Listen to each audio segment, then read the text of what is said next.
bioactivos en el síndrome metabólico y también vamos a hablar acerca de prescripción o práctica de ejercicio en el paciente con estas enfermedades o con este conjunto de enfermedades. Y bueno, para empezar con la dosificación de compuestos bioactivos, empecemos por definir qué es eso, qué son los compuestos bioactivos, quién ha escuchado de ellos, quién los trabaja.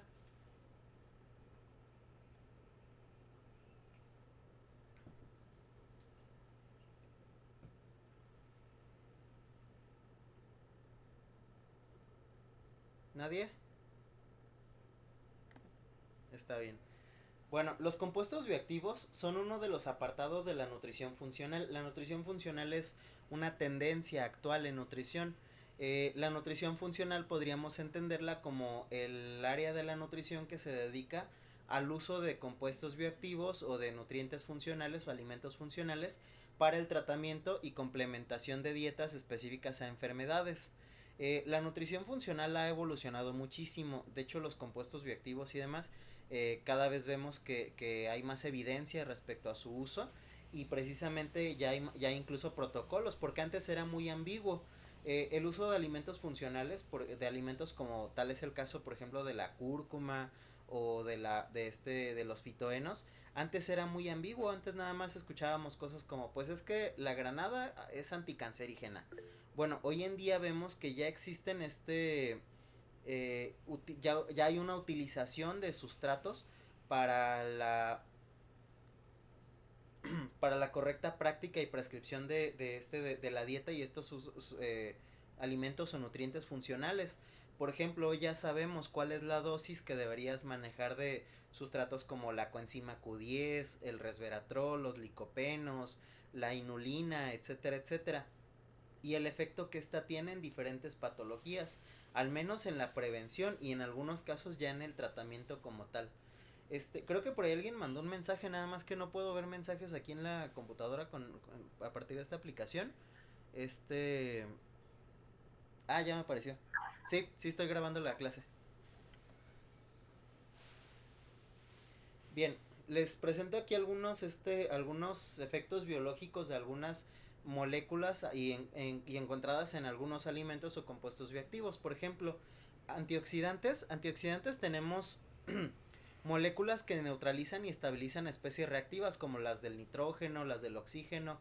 En este sentido, se utilizan en enfermedades oxidativas, como todas las del síndrome metabólico o en la enfermedad crónica basada en adiposidad, entre paréntesis obesidad. Los alimentos en los que los puedes encontrar son verdura fresca o verduras crudas también.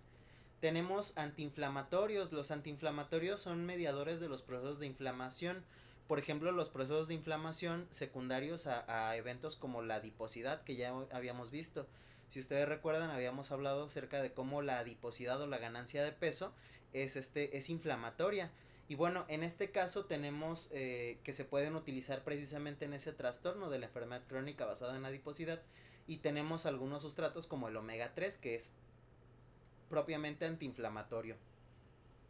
Los insulinomiméticos son sustancias que favorecen la captación y secreción de insulina, utilizadas en la diabetes tipo 2, por ejemplo el nopal asado o la soya. Esta es la razón de por qué las dietas del paciente con diabetes tienen un montón de nopal asado siempre y de soya. Los hipoglucemiantes, que ayudan a regular la glucemia, por ejemplo bajan el índice glucémico o o ayudan a mejorar el metabolismo de la glucosa. Tenemos que estos se utilizan también en la diabetes y tienes ejemplos como el nopal crudo o la avena. Los hipolipemiantes, que ayudan a bajar los niveles de colesterol, triglicéridos e incluso a incrementar los niveles de HDL. En este caso se pueden utilizar en la dislipidemia y como ejemplos tenemos a la soya y a la avena. Hay lipotrópicos que ayudan a moléculas que movilizan los triglicéridos y se pueden utilizar en patologías como la esteatosis o la litiasis biliar. Y en este sentido tenemos al omega 3 y a los ácidos grasos poliinsaturados. Y por último, algunos inmunomoduladores como los probióticos, utilizados y utilizables en patologías como la enfermedad basada en adiposidad, la enfermedad renal crónica y todas las patologías gástricas. Entonces son sustratos que podemos utilizar para la mejora de estos pacientes. Y bueno, un detalle muy importante, y esto es a manera de chiste, es que normalmente cuando nosotros pensamos en compuestos bioactivos, suplementar cosas y demás, en lo primero que se piensa, y también cuando pensamos en inmunonutrición y demás, ¿no? En lo primero que se piensa es en traer sustancias sintetizadas, por ejemplo, glutamina, arginina, resveratrol, licopenos y todo esto. Si bien es cierto, son importantes, como dice el chistecito que vemos aquí en la imagen, lo primordial es alcanzar los macronutrientes y las calorías. De nada te sirve, y esa parte es muy importante, de nada te sirve tomar, por ejemplo, nopal, soya, quinoa, cúrcuma, licopeno, resveratrol, cápsulas de ajo, vitamina C y demás, si tu alimentación no está balanceada, primero que nada en las calorías y el balance calórico, en el balance de macros, perdón. Entonces ese es un punto muy importante porque en muchas ocasiones descuidamos eso, ¿no? En muchas ocasiones el paciente llega y te dice, oye, ¿qué puedo comer para la hipertensión? Bueno, empecemos porque hay que cuadrarle la dieta, los macros y ya después incluir algunos alimentos funcionales que podrían tener efectos para la presión arterial. Oye, ¿qué puedo comer para la diabetes? Me dijeron que el nopal es bueno. Sí, el nopal es bueno para esto, pero primero tendríamos que estar seguros de que su dieta está bien cuadrada en calorías, macros, que tiene toda la gama de vitaminas y minerales que necesita en dosis correctas y después ahora sí introducir nopales en la dieta para mejorar la regulación de su diabetes, porque se confunde mucho esa parte, ¿no? No quiere decir que estos alimentos funcionales sean milagrosos, son un complemento de la dieta correcta, nada más. Muchos pacientes te hacen esta pregunta de que, ¿cuál es la mejor marca? ¿Cuál es el mejor suplemento? ¿Cuáles son las mejores vitaminas? ¿Qué me recomiendas tú? Y normalmente siempre tratamos de responderles, bueno, la mejor farmacia de antemano es la alimentación correcta, ¿no? Tener una lista de víveres antiestrés oxidativo sería lo más correcto y consumir una amplia gama de vitaminas, minerales a partir de frutas, verduras de todos colores, de temporada y demás, te asegura un aporte importante de esto, te asegura también estar más cerca de una dieta correcta y ya después de eso el beneficio que le encuentras a estos alimentos funcionales es meramente un beneficio añadido.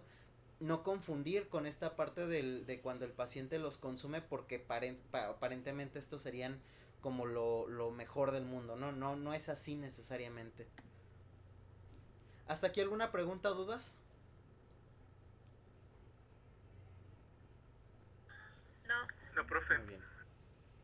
Dice aquí, la nutrición funcional integra elementos de la genómica nutricional, la nutracéutica, bioquímica, fisiología en el diseño de planes dietoterapéuticos que se basan en dosis de fitoquímicos o compuestos bioactivos y alimentos o nutracéuticos.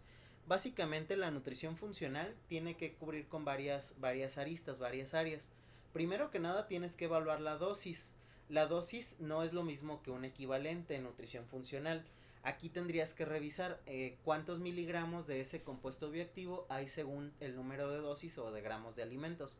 Por ejemplo, aquí no se trata de cuántas tazas de nopales tendría que comerme, no es cuántos gramos de nopal tendría que comer a partir de para saber cuántos miligramos estoy consumiendo de los alimentos funcionales o del nutriente funcional que es el que necesito.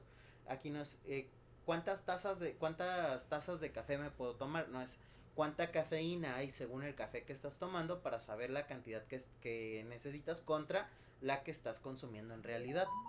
Hay que conocer también mecanismos como el de acción, la fitodinámica, que es cómo estos sustratos funcionan en tu cuerpo, cómo interactúan con los demás alimentos o incluso con algunos fármacos que podría estar consumiendo el paciente. Básicamente hay que saberse la bioquímica de estos. Hay que conocer la concentración en sangre de los mismos, porque en algunos casos se observa que si el paciente no tiene deficiencia de los mismos, este es el caso de la vitamina E o la vitamina C, si el paciente no tiene una deficiencia real, no tiene mayor sentido suplementar dosis adicionadas, que ese es un error que también se comete mucho, pues es que yo escuché que la vitamina C es buena en la diabetes y en la hipertensión y en la obesidad, vamos a suplementar vitamina C y no necesariamente, necesitarías tener verdaderamente concentraciones séricas bajas para en realidad suplementarlas. Y la siguiente es la matriz alimentaria, que es la forma en la que yo la voy a aportar. Sabemos que estos alimentos funcionales los consigues en alimentos, pero estos nutrientes funcionales, perdón, los consigues en alimentos. Sin embargo, existe la disyuntiva de que algunos alimentos necesitarías consumir dosis muy altas para obtener toda la cantidad que necesitas de estos nutrientes funcionales. Un ejemplo muy básico que me viene a la mente el ácido fólico en las mujeres embarazadas. ¿Por qué las mujeres embarazadas tienen que consumir ácido fólico suplementado? Porque para consumir la cantidad de ácido fólico que necesitan en el embarazo, tendrían que estarse comiendo básicamente como 3 kilos de lechuga diarios, de espinacas diarios, perdón, lo cual no es viable en realidad, así que por eso tienen que suplementárselo a partir de un suplemento encapsulado, ¿no? Entonces ese es el punto, cuánto realmente necesitas para saber si es viable consumirlo por alimentos o hay que buscar una dosis de otra forma. Y en este caso tienes nutracéuticos como una alternativa o suplementos de base, ¿no? Y habrá que pues indagar, ¿no? ¿Cuánto necesito contra cuánto puedo consumir? Y si no, ¿por dónde puedo consumir lo que me está haciendo falta? Ahora, ¿yo realmente necesito consumir estos alimentos funcionales? Diríamos que no es esencial, no es obligatorio tener que consumir alimentos funcionales o nutrientes funcionales. Es colaborativo, te aporta a una mejor alimentación, a una mejor dieta. No hace que obligatoriamente ya por consumirlos la dieta sea excepcionalmente buena. En este sentido, tendríamos que vigilar el equilibrio o la regulación que hay entre la producción de estrés oxidativo contra la producción de factores de corrección. Por ejemplo, agentes ambientales que inducen estrés oxidativo, como el estrés emocional, las toxicomanías, la vida sedentaria, la genética o los malos hábitos, como ahora que va a empezar el Guadalupe Reyes.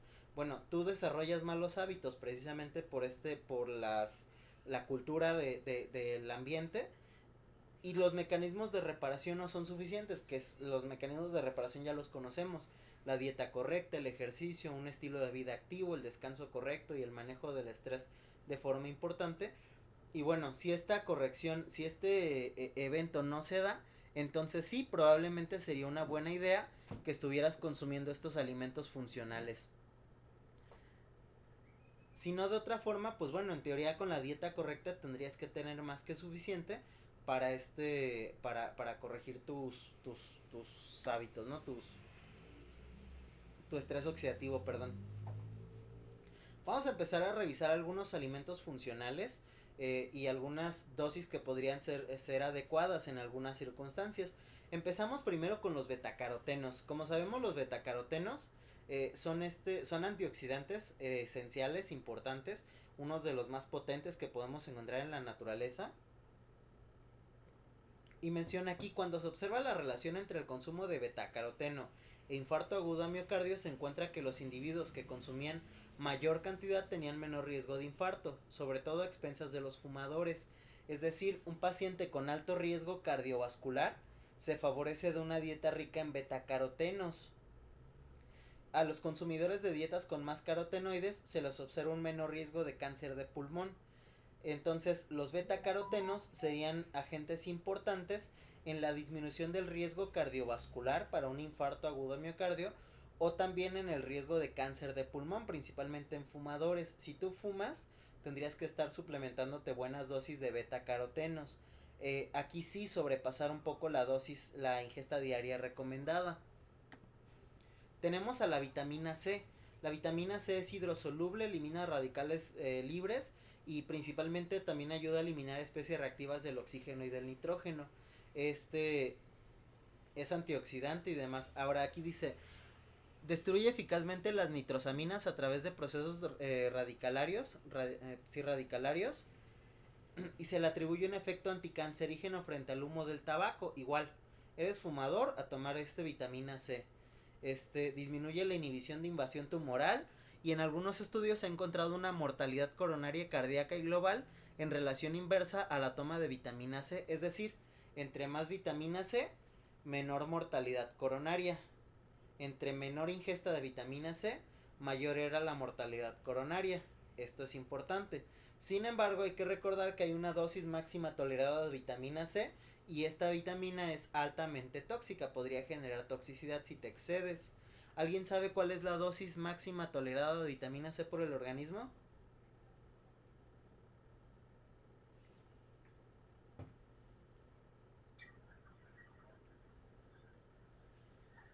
$1000 miligramos. No puedes comer más de 1000 miligramos diarios. De hecho, la ingesta diaria recomendada de esta oscila entre los 200 y los 300 miligramos por día. Si te sobrepasas de 500 o 600, hay quienes ya tienen intolerancia a la misma. La vitamina E. Esta ayuda a bajar las lipoproteínas LDL de baja densidad y oxidación por incorporación de macrófagos, que estos son aterogénicos.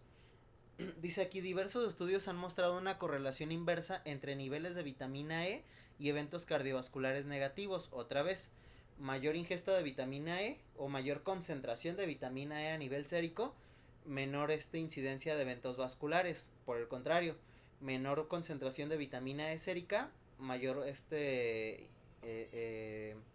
cifra de eventos vasculares en la población.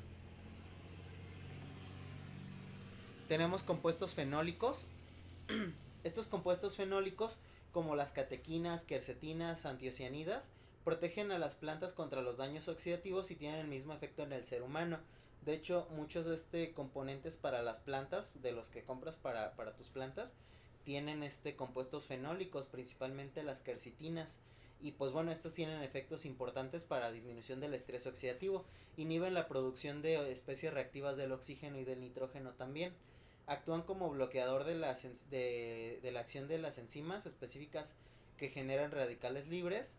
Y bueno, son capturadores de lo que decíamos, especies reactivas del oxígeno y del nitrógeno. Pueden ser liposolubles e hidrosolubles y se localizan intra y extracelularmente. Tenemos a los flavonoides. Los flavonoides también tienen efectos importantes. Básicamente también son antioxidantes muy importantes. Normalmente los flavonoides han mostrado una disminución del riesgo de cáncer de próstata en hombres. Entonces, hombres, es importante el consumo de flavonoides después de los 40 años. En el caso de las mujeres han mostrado una disminución de las cifras de riesgo para cáncer gástrico en mujeres. Pues también tiene un efecto significativamente importante. En algunos casos de interés, en algunos estudios que hemos encontrado, concentrémonos en el segundo párrafo, dice, las concentraciones séricas de vitamina C y E son indicadores que tienen relación con el estado antioxidante del individuo, es decir, a menor concentración de vitamina C y E a nivel sérico, mayor es el nivel de estrés oxidativo. Personas con obesidad exhiben niveles reducidos de SOT y menor expresión del gen SOT2. En adultos mayores con sobrepeso y obesidad se reportan niveles séricos de vitamina E por debajo de valores de referencia. Precisamente, cuando el paciente tiene niveles de vitamina E séricos bajos, normalmente este es un buen indicador del estrés oxidativo y además de mal pronóstico para factores de riesgo carcinogénicos. Entonces, la vitamina E también resulta ser interesante en el paciente adulto mayor con sobrepeso y obesidad, o sea, el 95% de los pacientes adultos mayores. Entonces, dado que la enfermedad crónica no transmisible, o sea, todo el conjunto de enfermedades crónicas no transmisibles o las componentes del síndrome metabólico conllevan la expresión genética de oxidantes y especies reactivas, es importante que el paciente que presenta cualquier enfermedad de estas crónicas degenerativas empiece inmediatamente con la suplementación de sustancias que ayuden a atenuar el daño por este mismo estrés oxidativo. Esto con la finalidad de disminuir las consecuencias o las complicaciones precisamente de estas enfermedades. Es decir, al paciente con resistencia a la insulina, con obesidad, con hipertensión arterial o con cifras de colesterol y triglicéridos altos, le convendría empezar a utilizar algunos compuestos bioactivos para la disminución de factores de riesgo cardiovasculares y metabólicos también. ¿Hasta aquí alguna pregunta, dudas? No, maestro, gracias. Muy bien. Estos son algunos marcadores bioquímicos para para el paciente con diabetes tipo 2 que te hacen suponer la necesidad de adición de nutrientes funcionales o de alimentos funcionales. Primero que nada tenemos los marcadores de la hipoglucemia o de la necesidad de aportar insulinomiméticos, y tenemos por ejemplo la glucosa en ayunas o el índice OMA. un índice OMA alto o una una glucosa en ayuna alta, te marca la necesidad de poner alimentos que sean hipoglucemiantes o insulinomiméticos, por ejemplo soya, nopales, flavonoides. Los antioxidantes se pueden evaluar por medio de la hemoglobina glucosilada. Si recuerdan ustedes, les decía, la hemoglobina glucosilada ya es más un marcador del estrés oxidativo que de la diabetes. Entonces, una hemoglobina glucosilada tendencialmente alta te hace suponer la necesidad también de suplementar un montón de antioxidantes al paciente. De antiinflamatorios, el ácido úrico. El ácido úrico es un marcador del estrés oxidativo. De hecho, el ácido úrico también se puede entender como un antioxidante, y es importante esa parte.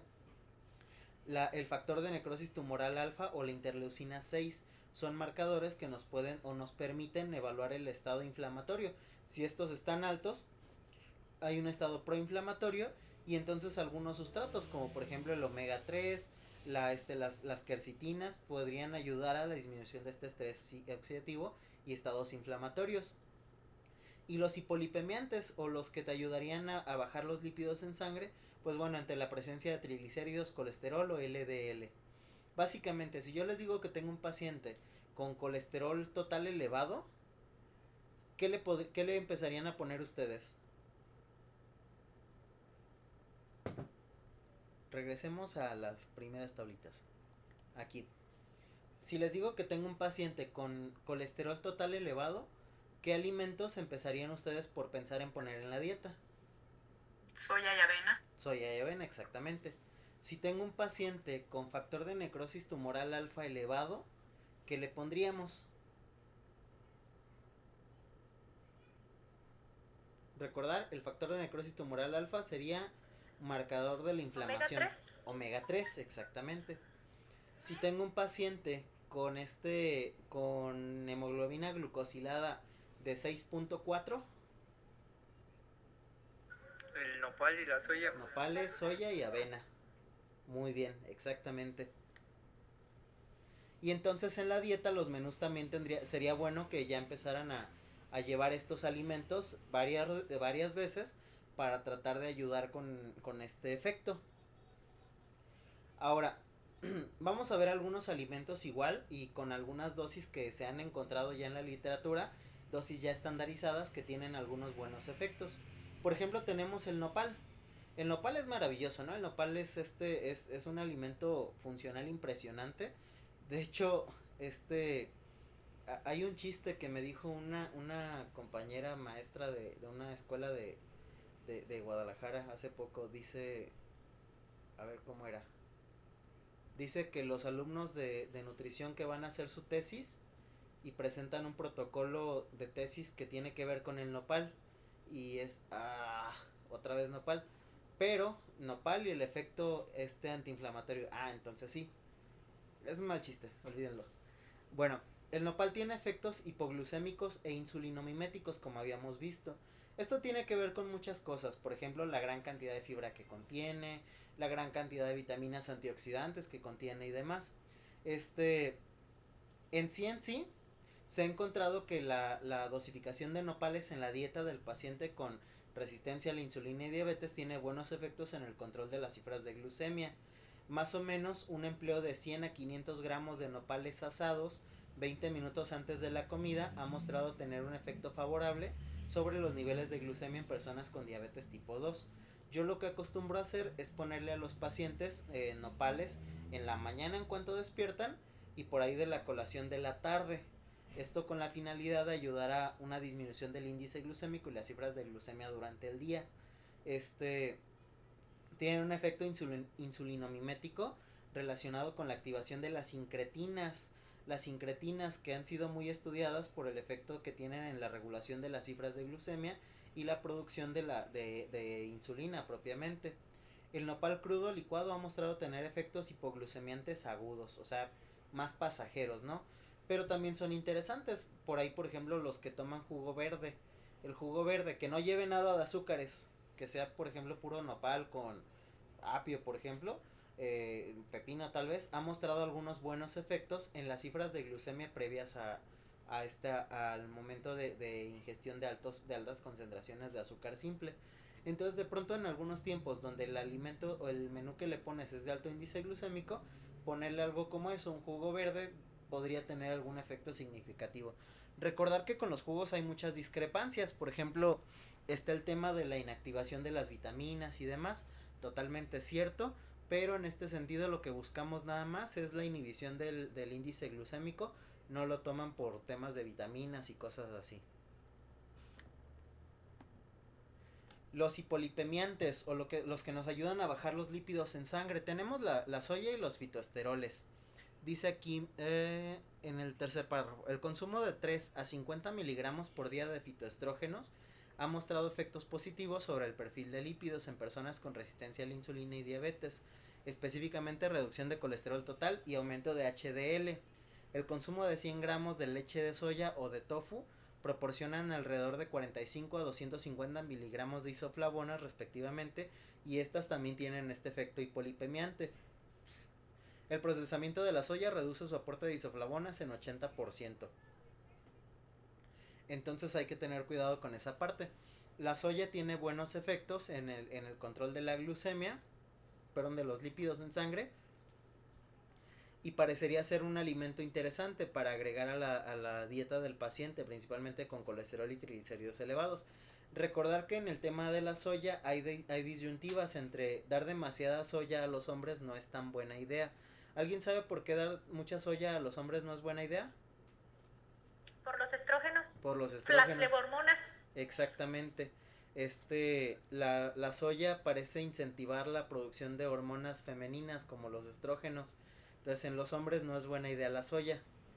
No es que no puedan comer soya los hombres, sí pueden, sí podemos, claro. Pero la cuestión es no dar demasiadas cantidades de soya y no consumirla tan frecuentemente, precisamente por este efecto.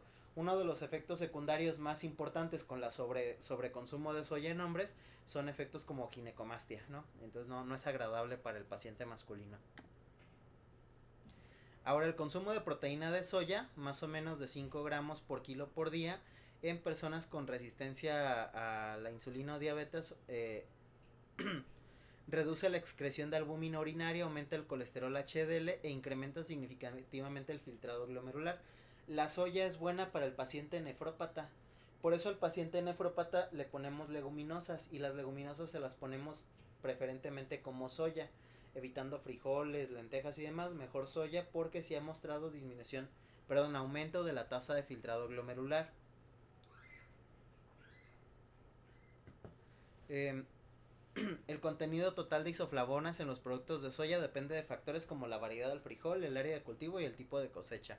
Pero bueno, ya si hablamos de frijol soya, la disminución de las isoflavonas por el procesamiento, como es la cocina, en realidad es mínima la pérdida. Entonces es una buena idea el frijol soya.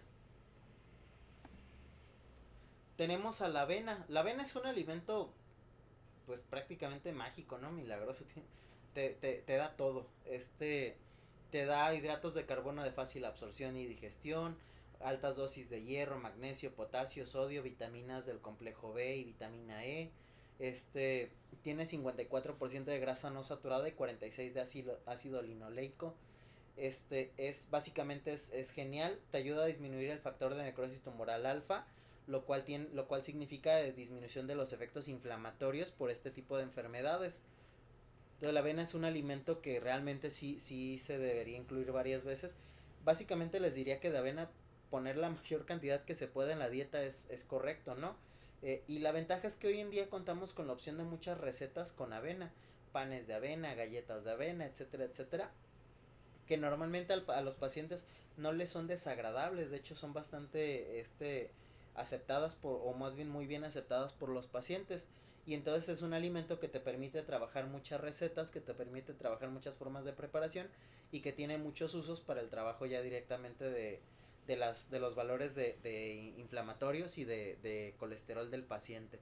También tiene efectos en la disminución de la glucemia del paciente con diabetes. Tenemos a la fibra. La fibra, pues bueno, la fibra sabemos que la fibra te ayuda a bajar el colesterol, los triglicéridos.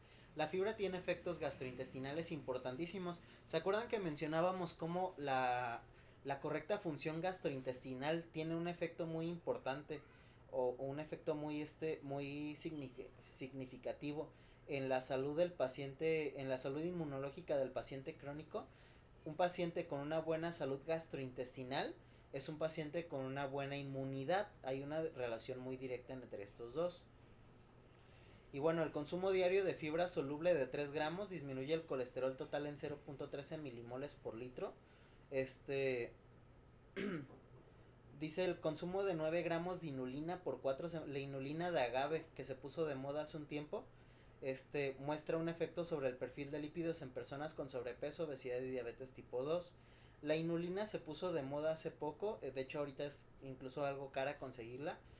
Cuando recién empezaron a vender bueno, no, la inulina se vende desde hace mucho, pero antes tú podías comprarte un kilo de inulina por 30 pesos y ahorita un kilo de inulina cuesta 200, 300 pesos. La inulina es un probiótico natural importantísimo, impresionante, con una aceptación por el paciente muy buena y una tolerancia buena también, y que además es muy fácil de utilizar en un plan de alimentación correcto. Además la inulina te permite pues estos efectos hipoglucemiantes, insulinomiméticos, en disminución de los valores de grasas. Y además se ha visto el efecto de la inulina en la tasa de filtrado glomerular. La inulina ayuda a aumentar la tasa de filtrado glomerular también en algunos pacientes, no en todos. Esta parte no. Esta. Antioxidantes. Un empleo de 300 a 1800 unidades por día de alfa tocoferol exhiben un efecto benéfico sobre la vasodilatación en personas con diabetes tipo 2 y riesgo cardiovascular. Entonces, los alfa tocoferoles, que estos los puedes encontrar aislados, puedes comprar suplementos de alfa tocoferol, tienen un efecto importante en la vasodilatación, son vasodilatadores naturales.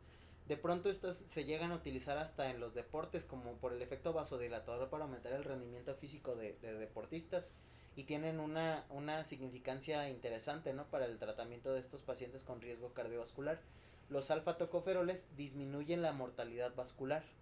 La suplementación de 1 a 3 gramos por día de ácido ascórbico reduce los niveles de hemoglobina glucosilada, y el consumo de 500 miligramos de coenzima Q10 por 12 semanas muestra un efecto benéfico sobre los niveles de hemoglobina glucosilada también de coenzima Q10. El problema de la coenzima Q10, primero que nada, es que es cara. Pero más allá de eso, el problema que tiene es que la mayoría de suplementos de coenzima Q10 son poco tolerados a nivel gástrico por los pacientes. Muchos pacientes que consumen coenzima Q10 mencionan problemas como inflamación, reflujo e irritación del estómago después de consumir el suplemento, pero sí tienen efectos significativos importantes en la hemoglobina glucosilada. También puede emplearse gluconato de zinc a dosis de 30 a 60 miligramos para incrementar la respuesta antioxidante del organismo, y eso es importante. Y es importante señalar que la dosis puede depender del grado de estrés oxidativo del paciente. Todas las dosis que vimos son dosis para pacientes con estrés oxidativo de medio a bajo. Un paciente con altas dosis de estrés oxidativo podría requerir más dosificación de la que vemos, pero eso no es no es certero porque no hay estudios tan cercanos, ¿no?, en relación a este tipo de pacientes. ¿Hasta aquí alguna pregunta, dudas? No, profe. No, profe, gracias. Muy bien.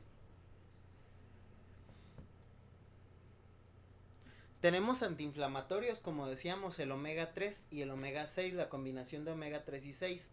Ahora, el problema de los omegas es que deben de contener EPA y DHA. En muchos casos, muchos de los suplementos de omega 3 que compramos no son tan buenos, principalmente por la fórmula y por el extracto. Normalmente necesitas que sea omega 3 de pescado. Un maestro que tuve en Guadalajara hacía este comentario y tiene total razón. Dice, si la capsulita de omega 3 que tomas no te hace repetir con aliento a pescado, básicamente no, de antiinflamatorio no tiene nada, porque probablemente la dosis de omega 3 con su EPA y DHA sea muy mala. Tiene que ser omega 3 directamente de pescado, de aceite de pescado. Si ustedes revisan muchos de los suplementos de omega 3 que se venden en el mercado, sí son de origen de aceite de pescado, pero solo a un grado, o sea, solo un porcentaje. Y el resto son omegas 3 sintetizados o extraídos de origen vegetal. Y hay que tener cuidado con esos porque no contienen la cantidad de EPA y DHA que nosotros necesitamos. Ahora, tampoco se trata de suplementar un montón de omegas, tampoco tiene mucho sentido esa parte de dar megadosis de omegas. Sí tiene una dosis, sí tiene un sentido importante que la suplementación con omega esté, pero hay que cuidar que no se dispare demasiado porque podrías tener un efecto demasiado vasodilatador y un efecto de antiagregación plaquetaria importantísimo, y esto podría llevar a otras complicaciones. De pronto, tú puedes hacer una dieta con altas dosis de omega 3 siempre y cuando la dieta pues cubra con ciertas particularidades, ¿no? Por ejemplo, la cantidad de pescados y demás que normalmente se le ponen en estas dietas, y en tales casos ya no tiene mayor sentido suplementar una cantidad adicionada de omega 3 encapsulado de más. Hay que tener cuidado con esa parte. No se trata de sobrepasar la cantidad de omega que le estamos dando al paciente, porque a veces se comete ese error de tú ponle y no funciona así. ¿Preguntas hasta aquí?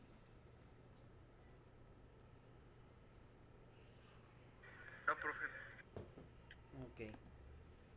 Y bueno, hice esta tabla con la información que teníamos atrás. Si ustedes observan, tenemos primero que nada vitamina E. La dosis de vitamina E va de los 300 a las 1800 unidades por día. Esto por el alfa tocoferol, y el efecto es mejora de la función endotelial directamente con la reducción de estrés oxidativo, o sea, disminución del riesgo cardiovascular. Vitamina C de 1 a 3 gramos por día. Esto ejercería disminución de la hemoglobina glucosilada y el colesterol total. Coenzima Q10, 500 miligramos por día. Hay una disminución significativa de los niveles de colesterol, LDL y de hemoglobina glucosilada. Omega 3, 3 gramos por día, disminuyen la agregación plaquetaria y reducción de la síntesis de mediadores químicos. El nopal de 100 a 500 gramos por día asados o 50 gramos deshidratados, disminuyen el colesterol total, triglicéridos, peso corporal y la glucemia. La inulina 9 gramos por día, aquí me faltó durante 28 días, tiene un efecto favorable sobre el perfil de lípidos y la salud gastrointestinal. La proteína de soya de 10 a 30 gramos por día reduce la excreción de albúmina urinaria y aumenta el colesterol HDL y mejora la filtración glomerular. Los fitoestrógenos de 1 a 3 gramos por día reducen el colesterol total, LDL e incrementan el HDL. Y la fibra soluble 3 gramos por día disminuyen el colesterol total, de 25 a 30 gramos por día retrasan el vaciado gástrico, que esto disminuye el índice glucémico de los alimentos. Y la avena en hojuelas 30 gramos por día disminuyen significativamente el colesterol total y el LDL. ¿Dudas, preguntas hasta aquí? No, profe. Muy bien. Ahora tenemos nutrientes y alimentos funcionales que funcionan por su efecto antienvejecimiento y anticancerígeno, que esto es importante. Hay que recordar que el envejecimiento es un proceso donde el organismo se degrada rápidamente a partir de las situaciones ambientales, es decir, el envejecimiento no siempre se da por la acumulación de años. En muchos casos el envejecimiento obedece más bien a una disbiosis, a una disfunción entre la producción de estrés oxidativo y la baja capacidad de los mecanismos de reproducción meramente del organismo. En este caso, vamos aquí. Tenemos que algunos alimentos tienen efectos anticancerígenos importantes. Por ejemplo, tenemos a las crucíferas como el brócoli, col, coliflor, coles de Bruselas, que el compuesto bioactivo que te aportan son los isotiazinatos, que estos son anticancerígenos importantes. El té verde y las fresas tienen ácido elácnico, también anticancerígeno. Las crucíferas como el brócoli, col, coliflor, coles de Bruselas te dan isotiazinatos también. Y estos tres inhiben las enzimas de fase 1, es decir, las enzimas que se encargan de la fase 1 de la angiogénesis del tumor o la producción de vasos sanguíneos del tumor. Tenemos, por ejemplo, a los al té verde, cúrcuma, leguminosas, vino tinto, frutas y verduras de color rojo, cacao, aceite de oliva, frutos secos, cebolla y ajo, que tienen polifenoles, y estos tienen efectos en la inducción de enzimas de la fase 2, es decir, las que se encargan de aumentar la tasa metabólica de la masa tumoral. Tenemos al té verde, fresas que producen ácido lácnico, igual en fase 2. Y por otro lado al brócoli con sus sulfuranos, o al kiwi, naranjas, papaya, melón, limón, toronja, brócoli y fresas, que tienen ácido ascórbico, y estos dos en conjunto son secuestradores de electrófilos, es decir, inestabilizan a las células carcinogénicas, y ese efecto es importante en la prevención precisamente del cáncer, ¿no? Incluso ya en el tratamiento del cáncer también. Ahora, hay algunos agentes supresores que tienen que ver con inhibición de la producción, metástasis y reproducción de células carcinogénicas. Primero que nada, los que inhiben el metabolismo del ácido araquidónico. Tenemos a la quercitina y a la curcumina. La quercitina la encuentras en las manzanas, uvas, cebolla, mango, avena, cerezas, pera y brócoli, y la curcumina en la cúrcuma. Los que inducen diferenciación celular, como los retinoles, el calcio y la vitamina D. Los retinoles encontrados en huevo, lácteos, vegetales de hojas verdes, zanahoria, hígados, verduras de col, amarillos y naranjas, de color amarillos y naranjas, perdón. El calcio en lácteos y sus derivados, almendras, ajonjolí y brócoli, y la vitamina D en pescado, huevos, setas y lácteos. Anticancerígenos todos. La inhibición del daño oxidativo como la que nos aporta el selenio, encontrada en frutos secos, leguminosas, avenas, pescado, huevo, pollo y ajo. Ahora, es importante decir que una lista anticancerígena o anti-envejecimiento también es una lista de víveres que incluye toda esta gama de alimentos, toda esta gama de colores y demás. Lo que nosotros normalmente hacemos como recomendación al paciente es decirle, a ver, lo que vas a estar haciendo es diseñarme un calendario donde vas a checar cuántas frutas y verduras consumes primero por día y luego por semana. Después, en función a los colores de estas frutas y verduras, vamos a ver cuáles te hacen más falta.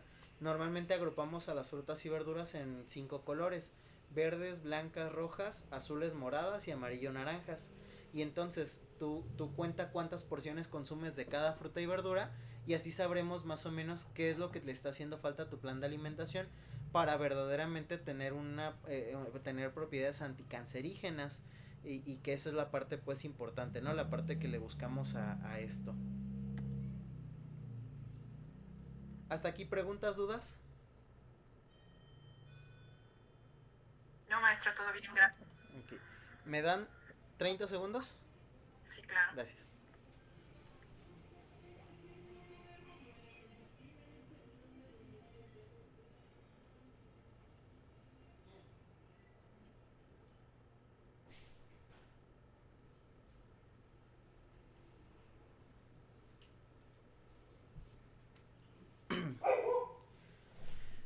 Y bueno, entonces, si ustedes observan, vemos que los alimentos funcionales pues realmente tienen un aporte significativo tanto en la prevención como en la atención de diversas condiciones, patologías, y es importante empezar a integrar su uso a los planes de alimentación que vemos. El uso tiene que ser y tiene que tener sentido, conciencia, razón y demás. No se trata nada más de poner alimentos por poner alimentos, verdaderamente tenemos que darle una dosis correcta, un tiempo correcto y una combinación correcta junto con otros factores de la dieta. Recordar, y decíamos, no solamente se trata también de poner puros alimentos funcionales. Si descuidas otras cosas tan básicas como el aporte energético, la distribución de macros, pues no tiene mayor sentido que le pongas un montón de alimentos funcionales y sustancias bioactivas. Estos son algunos compuestos bioactivos y mecanismos de acción anticancerígenos importantes.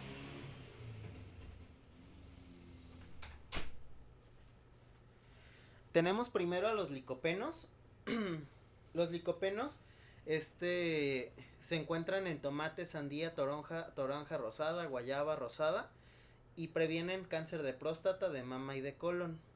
La fibra, principalmente la encontrada en la inulina y los lignanos, Tienen efectos, perdón, se encuentran en el trigo, pan de centeno, avena en hojuelas, pan integral, tortilla de maíz, frutas y verduras con cáscara, frijoles y lentejas, y ayudan a la prevención del cáncer de colon, también al gástrico, pero más al de colon.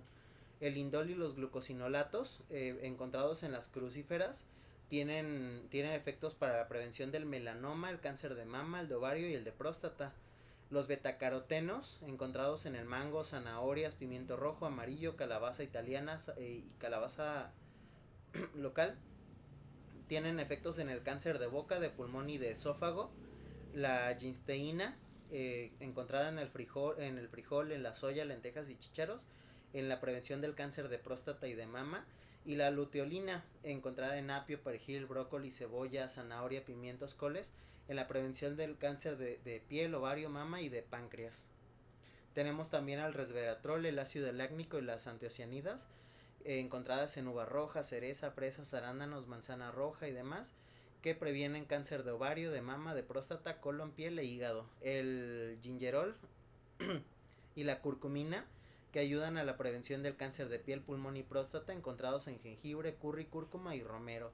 El ácido lácnico y el omega 3 en nueces, almendras, aceite de oliva, aguacate, salmón, atunes, en cáncer de seno y próstata. Recordar que los atunes de latita tienen de atún lo que yo tengo de ruso. Entonces hay que tener cuidado con esa parte nada más. Los polifenoles se encuentran en café, chocolate negro, té verde y ayudan a la prevención del cáncer en general. Ahora, un detalle importante, muy importante a decir de esto, es que el hecho de que tú consumas alimentos funcionales y que sean anticancerígenos no quiere decir que es un hecho que nunca te va a dar cáncer. Esa parte es importante, es cruel, pero es importante. Porque de pronto llega a pasar que la gente dice, pues es que si comes, por ejemplo, jengibre no te va a dar cáncer de próstata nunca. Si comes salmones nunca te va a dar cáncer de seno. Si consumes uvas rojas jamás te vas a tener cáncer de ovario. Y no funciona así. Lo que pasa es que estos alimentos funcionales o estos compuestos bioactivos tienen efectos en la disminución del factor de riesgo para presentar esos tipos de cánceres. No inhiben o no quiere decir que no te va a dar, pero sí disminuyen tu factor de riesgo. Y ahora, un paciente con altos factores de riesgo, cualquier cosa que le disminuya ese porcentaje de riesgo, pues es directamente muy importante, no muy significativo. Entonces, consumir estos alimentos no previene del todo que vayas a tener cáncer, pero sí disminuye dramáticamente tu posibilidad de tenerlo, y eso sí es importante. ¿Hasta aquí alguna duda, preguntas?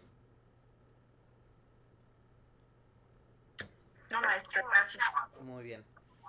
Igualmente, como la semana pasada, si gustan a las 6:30, que ahorita son apenas las 6:12, hacemos un receso de 10 minutos y retomamos después. Está bien, profe. Y bueno, les decía, normalmente lo que nosotros hacemos es englobar a los alimentos por gamas de colores. Y estas gamas de colores pues tienen algunos efectos, ¿verdad? Algunas propiedades que podríamos englobar. Bueno, aquí ponemos una mayor distribución, pero normalmente hacemos una distribución de 5 colores: verde, blanco, rojo, amarillos, naranjas y azules, morados. En donde se supone que si tú consumes de toda esta gama de colores entre frutas y verduras, tienes efectos antioxidantes y preventivos muy importantes y demasiado significativos. Pero el tema aquí es que tienes que tener este consumo, y que este consumo de alimentos funcionales tiene que ir bien regularizado, además con un estilo de vida sano y una dieta correcta también. No solamente potencializan el efecto, no quiere decir que sustituyan al estilo de vida sano. Ahora, se habla mucho acerca de la terapia de antioxidantes, estas famosas terapias de consumo de antioxidantes para la prevención de enfermedades. Y estas terapias de antioxidantes, normalmente, ¿quiénes las venden? Normalmente las terapias antioxidantes te las venden principalmente quienes venden productos, ¿no? A ti te venden, por ejemplo, que el programa Reset para depurar y detoxificar y cosas así. Sabemos que eso no funciona, eso no es real, no es real. No existe un programa Reset para resetear tu cuerpo y detoxificar y demás. Para eso tienes órganos como los riñones, el hígado y demás. Sin embargo, sí es cierto que algunas de las sustancias contenidas en esos suplementos tienen algunos efectos importantes en la disminución o en la potencialización de efectos antioxidantes, y eso sí es significativo. Sin embargo, como decíamos, no necesariamente ocupas del consumo de productos o de suplementos para lograr esos efectos preventivos. Básicamente una dieta sana, una dieta correcta, más el consumo de alimentos funcionales por medio de alimentos naturales, te puede dar un efecto protector a nivel de cáncer o de enfermedades por estrés oxidativo muy importante y muy significativa. Ahora, hay que considerar que la evidencia científica normalmente va más hacia la prevención que al tratamiento.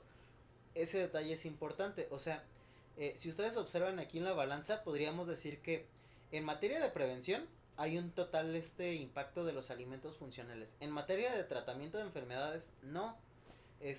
La evidencia es normalmente insuficiente y a veces va en contra del tratamiento. Por ejemplo, los antioxidantes sí ayudan a la prevención del deterioro por estrés oxidativo, pero no revierten el envejecimiento. Lo que ya envejeciste ya no lo vas a desenvejecer. Igual, algunos antioxidantes y algunos productos de los que vimos de la lista de anticancerígenos sí disminuyen la carcinogénesis, ayudando a inhibir o eliminar, por ejemplo, factores propiamente carcinogénicos, como la expresión de ROS o de RL, por ejemplo. Pero no curan el cáncer. Si tú ya tienes cáncer, no vas a curar el cáncer con hojas de lechuga o tomando resveratrol y cosas así. No lo vas a curar. La malnutrición, por ejemplo, se previene la malnutrición por deficiencia, pero la caquexia ya requiere de tratamientos más especializados. O también te ayudan a la prevención de enfermedades crónicas no transmisibles, pero una vez que ya tienes hipertensión, nada te quita la hipertensión, siempre vas a ser hipertenso. Ayudarán al control, pero no van a revertir la hipertensión. Igual la diabetes, ya eres diabético, siempre vas a hacerlo. Pero bueno, el uso de alimentos funcionales ayuda al control, más no a la erradicación del problema. Claro, el consumo de una dieta correcta, ejercicio, un estilo de vida sano, más la incorporación de estos alimentos funcionales previene y ayuda a disminuir el riesgo de enfermedades crónicas. Sin embargo, hay una diferencia diametral entre prevenir y curar algo que ya está. Ahora, existen muchas estrategias nutricionales en la inflamación. Hoy en día vemos que hay algunos productos que antes consumíamos por ser antiinflamatorios, y hoy vemos que incluso terminan siendo proinflamatorios. Por ejemplo, los remedios herboláricos. Hoy en día sabemos que los remedios herboláricos de hecho producen más inflamación que antiinflamación, porque normalmente van descontrolados en la dosis y la forma de toma. Y esa es la razón de por qué somos tan reiterativos con los pacientes clínicos y les decimos que no tomen tantas cosas que no se les recomiendan. Tenemos al omega 3. El omega 3 tanto puede ser antiinflamatorio como puede ser proinflamatorio.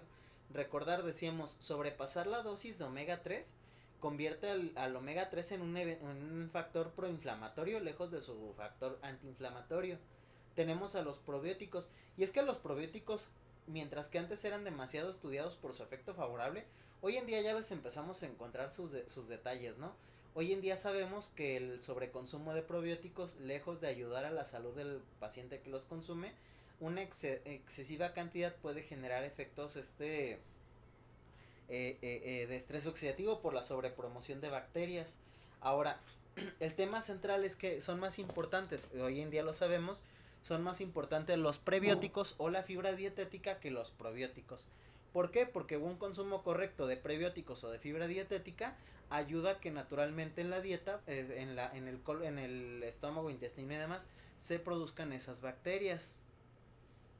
Dentro de algunas estrategias antiinflamatorias que encontramos y antioxidantes, sí vemos que los prebióticos tienen un efecto totalmente antiinflamatorio, la vitamina D, el zinc y el selenio también, y esa parte sí debemos rescatarla. Sin embargo, otra vez insistir en esta idea de que más allá de que los alimentos sean los que curen la inflamación o el estrés oxidativo, es el conjunto de cambios de hábitos, factores, dieta, ejercicio y demás, y estos sustratos solamente ayudan a disminuir o atenuar esta recuperación del paciente. Dice aquí la eficacia de las terapias antioxidantes dependerá de definir qué enfermedades, circunstancias y condiciones son las propicias para que estos tratamientos sean exitosos. La eficacia de las terapias antioxidantes.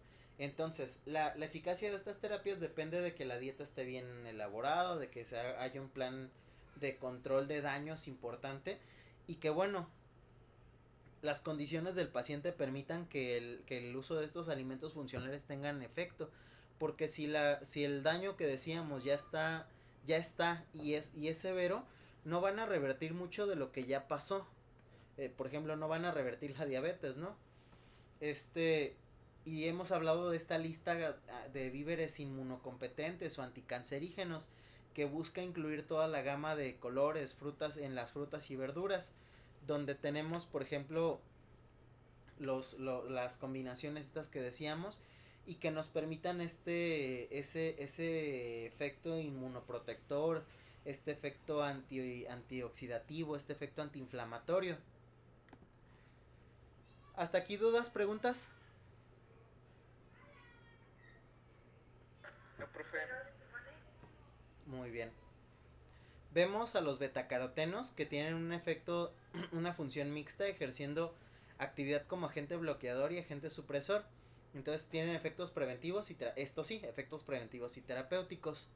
Ejercen un efecto supresor a través del aumento de la síntesis de retinoles, un efecto proapoptótico y reductor de la presión de las metaloproteínas, y las dosis muy elevadas favorecen procesos oxidativos, otra vez la insistencia de la dosis, porque sobrepasar la dosis convierta el sustrato en una especie reactiva más, en vez de la sustancia que inactiva las especies reactivas. Los licopenos presentan efectos antioxidantes y moduladores de la comunicación intracelular y normalmente ayudan ayudan en la próstata. Dice que órgano donde se encuentra su principal efecto. Dicho efecto parece estar vinculado con el mecanismo antioxidante que previene el daño del ADN de sus células, evitando la generación de mutaciones. Es decir, un paciente masculino con antígeno prostático elevado, luego a consumir licopenos, dosis de licopenos que podrían ayudar en la disminución del riesgo de cáncer de próstata. Normalmente la dosis sugerida oscila de los 15 a los 30 miligramos por día. El resveratrol es un antioxidante importante, por más de 70 especies producido por más de 70 especies de plantas. Normalmente el resveratrol lo hilamos con el vino, ¿no? Porque el vino pues contiene resveratrol. Ahora con los vinos, el problema es que no todos los vinos tienen resveratrol. ¿A alguien se le ocurre por qué los vinos no todos los vinos tienen resveratrol?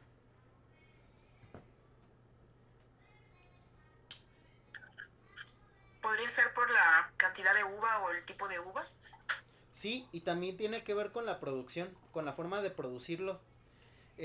Normalmente el resveratrol se mantiene cuando el método de producción es más artesanal. Por ejemplo, cuando el vino se deja reposar en las barricas por mucho tiempo y demás. Hoy en día sabemos que todos los licores, desde el tequila, que el tequila artesanal tiene efectos de protección gastrointestinales, o el resveratrol, efectos cardioprotectores y demás. Pero son las bebidas preparadas de forma más artesanal que cuiden todo esto. Porque estos métodos de producción rápida, de producción industrial, digo, para preparar, si tú compraras, si tú cosecharas uvas y te pusieras a hacer vino, ¿cuánto tiempo tardarías en que el vino estuviera listo? Ahora, las grandes vinateras, realmente en cuánto tiempo tienen lista una botella de vino, ¿no? En cuestión de casi horas prácticamente, igual con el tequila. La casa José Cuervo presume que ellos cada 24 horas sacan como 1000 botellas de tequila. Entonces es imposible, no, como 10,000 botellas de tequila. Entonces es imposible que sus métodos sean artesanales como tal. Y eso pues afecta la concentración de especies bioactivas en estas bebidas. Tenemos el caso, por ejemplo, de estos famosos vinos de fiesta, como ¿cómo se llama este vino económico que compras en el Oxxo? Lambrusco. El lambrusco. El lambrusco, que más que un vino es casi un refresco. Evidentemente en ese vino no tienes resveratrol o las dosis son demasiado bajas. Este, un buen vino que normalmente te saldría más caro, pues sí podría tener estos efectos, ¿no? Siempre y cuando la producción haya sido muy cuidada, muy artesanal y demás. Pero evidentemente estos vinos normalmente son difíciles de encontrar y son más caros y en muchos casos el sabor no es tan agradable para el consumidor.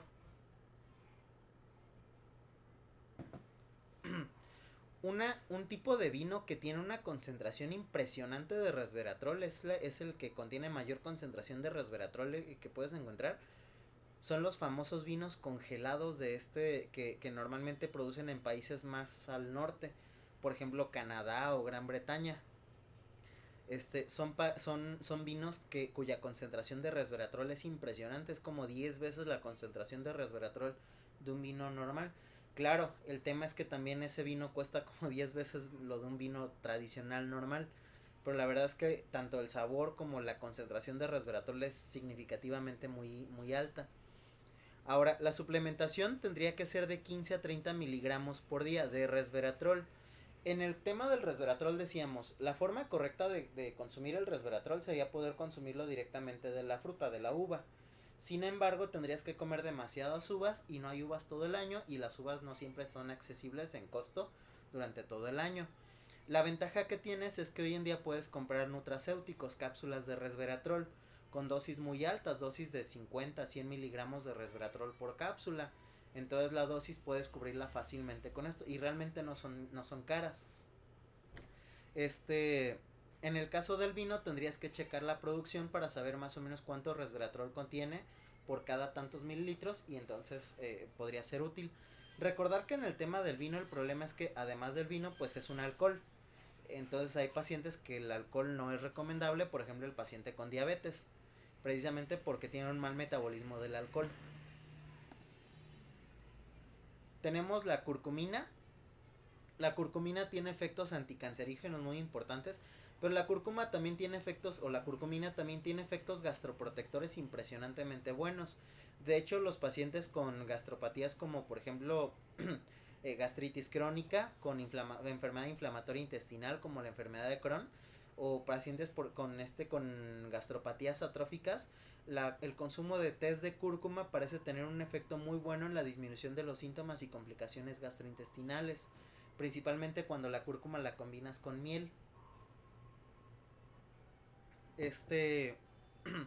La curcumina promueve la apoptosis, y esto de la promoción de la apoptosis es importante porque promueve que las células carcinogénicas se suiciden. Entonces es perfecto porque ayuda a eliminar esas células que ya están dañadas y que son promotoras del cáncer como tal. La suplementación de 360 miligramos de curcumina 3 veces al día por un periodo de entre 10 y 30 días en pacientes con cáncer colorectal exhibió un incremento de los niveles de P53 y VAX, es decir, de genes que expresan factores protectores. Recuerden que el P53 es como el seguro de gastos médicos de la genética, ¿no? Entonces es importante esa parte. Y la verdad es que la curcumina tienes la ventaja de que además está bien, ¿no? Es rica para consumirla. Así que es bien tolerada normalmente por los pacientes. Igual hacemos una pequeña tabla con esto y tenemos por ejemplo betacarotenos, donde una dosis de 20 miligramos por día exhibe reducción de la expresión de las metaloproteinasas 3 a 9. Ayudan el neuroblastoma, los melanomas y el cáncer de seno. Y 50 gramos tienen protección de las mucosas ante el daño inducido por radioterapia. Igual, ayuda a la disminución de este tipo de cánceres. Los licopenos 30 miligramos por día ayudan en la protección del cáncer de próstata y de seno.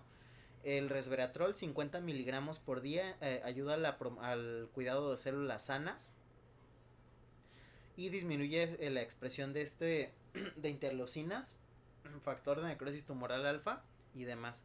Y una dosis de resveratrol de 500 a 1000 miligramos por día ayuda con los monocitos y macrófagos y células sanas de la mucosa colónica para la regeneración de las mismas. Esto disminuye el factor de riesgo para cánceres gástricos y de colon. La curcumina, 3 gramos por día en 2 tomas, ayudan a la disminución del cáncer en general. De 4 a 12 gramos por día en 2 tomas, ayudan a la disminución del cáncer de próstata, páncreas, linfoma, linfoma tipo Hodgkin, melanoma múltiple, melanoma hepatocelular, leucemia mieloide crónica. La ginsteína de 300 a 600 miligramos por día al cáncer de próstata, páncreas, colorectal, vejiga, próstata, glioblastoma, próstata y colorectal y vejiga. Y la quercitina de 500 miligramos al cáncer en general. 500 miligramos en 2 tomas diarias. ¿Alguna pregunta hasta aquí? ¿Dudas?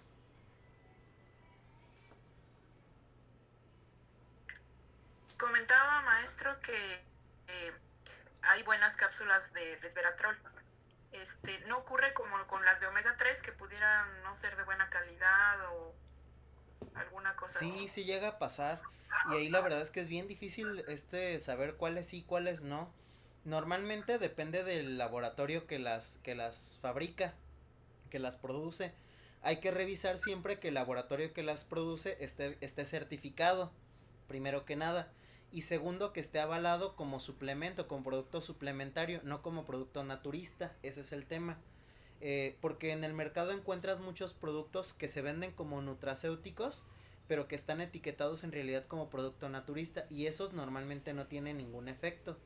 Entonces hay que revisar que el laboratorio que lo está vendiendo esté certificado, y segundo, que el suplemento como tal esté certificado como suplemento, no como producto naturista, porque sí es muy común encontrarlas incluso muy económicas. De hecho, vas a los mercaditos y en las tiendas naturistas te encuentras cápsulas de todo esto, pero normalmente checas y están etiquetadas como eso, como producto naturista, y pues bueno, en realidad no son extractos como tal de licopenos o resveratrol, simple y sencillamente son esencias o demás, o tienen concentraciones demasiado bajas.